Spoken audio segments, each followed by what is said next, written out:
Hey guys, this is my edit for this week's RAW file. In my past two ScreenFlows, I've been working, importing the image into Lightroom, taking it into Photoshop to do the main edits, then finishing it off in Lightroom. This week I'm going to be doing something a little bit different. I've got a pretty solid idea where I want the image to go, and I can achieve that pretty easy in Lightroom itself. So then I'm going to just take it into Photoshop once I'm done, just to add those finishing touches to it.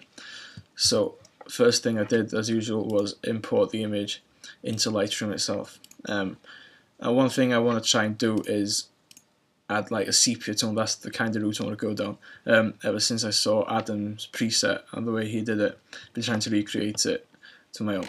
So there is a setting in Lightroom itself under the Lightroom presets for the sepia tone, but to be honest with you, don't like that at all. Even though you can modify it to your needs by changing the split toning. But I found this cool article actually showed me taught me about the preset and then using the split toning to adjust it. And I thought I might as well play around with this myself. So I'm only going to be taking this third part of this tutorial, the split toning bits. I'm going to be applying that into my image in Photoshop. I'll link you to this, Lightroom I mean. I'll link you to this article in the information box below. So the first thing I want to do, I'm going to take the image into black or white. If these tips help you, please do let me know in the comments or something like that. It'd be pretty cool. Anyway, so I'm going to change the image to black or white to start with. Then something I learned from watching Gyro screencasts, change the tone curve to a strong contrast one. That's done, and then the third step is the split toning. Now, if you take note of the values that they've got here, 56, 15, 56 and 15. Let's bring these in quickly. 56, 15. I put 65 there, right? 56, 15, 37 and 14. 37, 14. You see that it adds that little bit of orange to the image, or the sepia-ish quality to the image. If you did want to take it through the photo or the Lightroom preset, I mean, if you went down here and find the sepia one here, I can never find it. Sepia tone. And that's what you get with those values. Don't really like it myself, so I'm just going to remove that.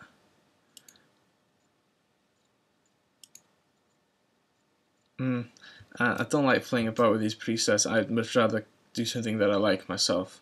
Okay, so these are the values you've got. I went about and played with these myself, and I changed the highlight saturation to 22, bumped it up, and I bumped the saturation for the shadows up from 14 to 24. It just adds that extra bit to the image. You could, if you wanted to, you could take these up a bit higher again if you want, like bump that up to 30. Bump that up to 34. That's where I was at. As you see, it just adds that extra bit of a sepia-ish quality to the image. I could leave it at that, but I'm just going to do some basic adjustments here as well. I want to take the exposure down to put 0.40. Just darkens that image a little bit more, makes the dark edges around the image a bit darker, save you into post-crop vignette the thing as well. I'm going to leave the blacks as they are because I think they're pretty decent like that. I might bump that up just a bit. And I'll bump up the recovery as well.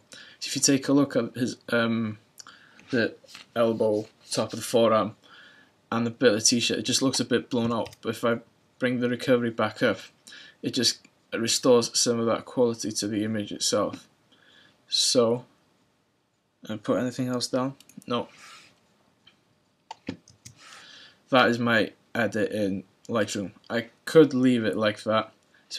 I think it's a pretty nice edit, but I'm going to go ahead and export that into Photoshop for a minute just to add some extra tweaks to it. Once this loads up. So as loading, I'll tell you, because I went down the sepia route, I thought I might as well add a little bit of grain or grunginess to the image just to go along with it, just to see how it might look. I absolutely adore grunge. It was one of the first design styles I used to play with when I started playing with Photoshop a couple of years ago. A great resource for you to check out is wefunction.com. They've got 3 sets of subtle grunge brushes that are really good. And you simply just download these, click the extract them from the zip file. They come in like as a .abr file for Photoshop. Click that, automatically installs them into Photoshop itself. So that's pretty cool. And the brushes are free as well. Can't go wrong with free. So I'm going to make sure that I've got white as my foreground colour. Into your brush tool, click the brush tool. Maybe you can change about your opacity like I talked about in previous videos. I'm going to keep it at about 80% because I don't want it too hard. And then change your brush type. If you don't know how to change your brush type, simply hover over where the brush at the top here is, click that, and every brush you've got installed in Photoshop will show up. You can also do it by right clicking on the image itself with the brush tool, and it'll pop up the same dialog window. Now, as you can see from number 546 here to 778, these are the grunge brushes that I got from one of the packages. I think I used brush package number 2. And really just play about with these then until you're happy. Remember, you can adjust your brush size. So you might do something like that and like that. Remember, because you bunged up the brush sizes, that the image might take they might take a little bit longer to work. And then you can change the color of your brush the layers blend type. Yeah. Play about with everything. If you could go overlay if you wanted to. See, it warms that image up a little bit. Quite nice actually. But again, it's just blowing that forearm out. So when I was doing this, I stick either between overlay or soft light. And I myself prefer the soft light. And I'll play about with the opacity until I'm happy with it. So as you can see, that's pretty decent light. That's without, that's after. I'll keep that hidden. I'll do another example now. Change that brush.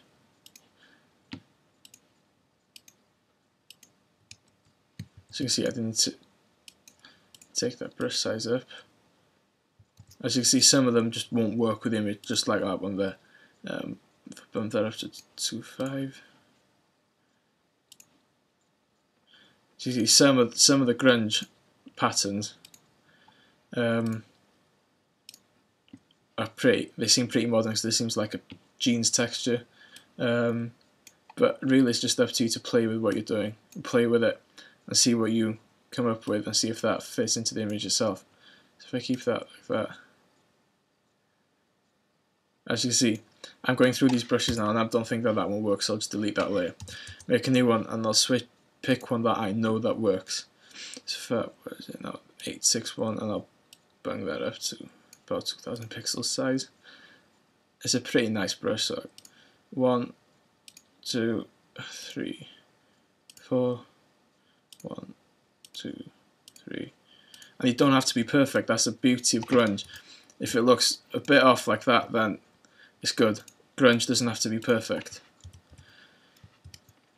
If I change that to soft light, and the reason I picked this brush is it leaves that pretty awesome pattern there.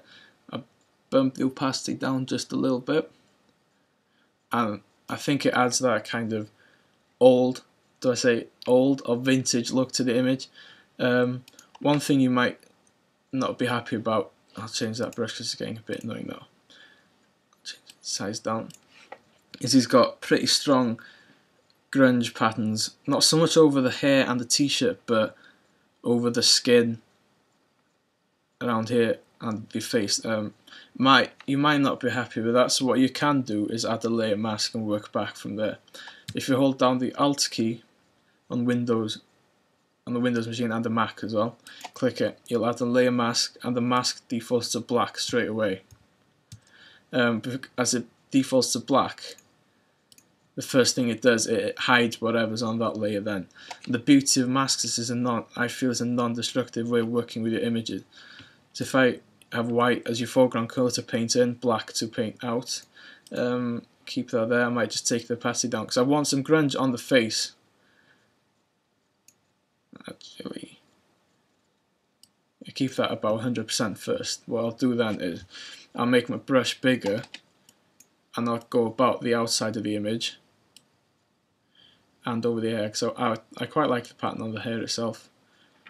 I'll go over the image itself, just painting the grunge back into the background onto the tech detail of the image itself like this. I'll make my brush a bit smaller. I'll go over the t-shirt. Just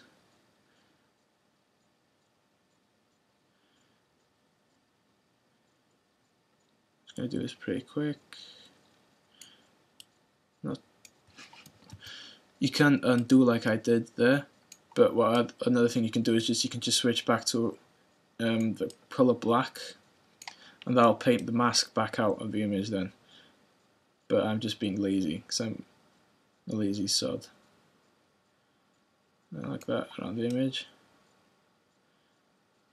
And my fan is starting to kick in on the MacBook now, but you guys are special, so I'll keep on doing it. So what I might then do is reduce the brush opacity down and paint back into the face. Because you're reducing the brush opacity itself, the beauty of that is it'll reveal some of the grunge as before. You can definitely see that it's being revealed because you're painting in the layer mask itself around there, but it's not painting it through so strong as it would be if you were. I'm just going to use X for a minute to move that. Parents at home. And because you're using such a low opacity on your brush, it's not painting the background through as much as you would if you're using 100%. So if you're going down to 50%, it'll paint details you had on the layer below at half strength. And that is my final image. Is a sepia concoction of some sort with a grunge feel to it. If you like the video, please favourite it below. If you've got any questions, comments, queries, whatever they are, leave them as a comment below and I'll try and get back to you as soon as I can. I look forward to seeing you next week.